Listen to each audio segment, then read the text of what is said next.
Friends, welcome to cine family to. Satyabhama serial ప్రముఖ star మా ఛానల్లో ప్రసారం అవుతూ మంచి టీఆర్పీ రేటింగ్తో ముందుకు దూసుకుపోతుంది. ఈ సీరియల్కి కూడా చాలామంది అభిమానులు ఉన్నారు.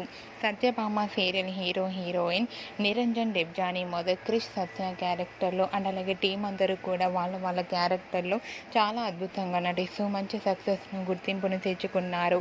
ఈ సీరియల్కి సంబంధించిన ప్రతి లేటెస్ట్ అప్డేట్స్ని ఎప్పటికప్పుడు షేర్ చేస్తూ ఉంటారు. అయితే రీసెంట్గా Satyabhama serial heroine Krish Satya and team అందరూ షూటింగ్ లొకేషన్ లేటెస్ట్ ఫొటోస్ను షేర్ చేశారు. ఆ ఫొటోస్లో సత్యభామ సీరియల్ టీం అందరూ కూడా షూటింగ్ యాప్లో చాలా సరదాగా హ్యాపీగా మాట్లాడుకుంటూ ఎంజాయ్ చేస్తూ కనిపించారు. ఆ ఫొటోస్ చూసిన వారంతా beautiful and lovely serial and nice pics అంటూ కామెంట్స్ పెడుతున్నారు. మీకు కూడా Krish Satya and team shooting location latest photos మీకు నచ్చినట్లయితే మీ అభిప్రాయాన్ని మీ కామెంట్ రూపంలో తెలియజేస్తూ లైక్ చేయండి, షేర్ చేయండి. మరిన్ని ఇంట్రెస్టింగ్ అండ్ లేటెస్ట్ అప్డేట్స్ కోసం మా సినీ ఫ్యామిలీ 2 ఛానల్ని సబ్స్క్రైబ్ చేసుకోండి.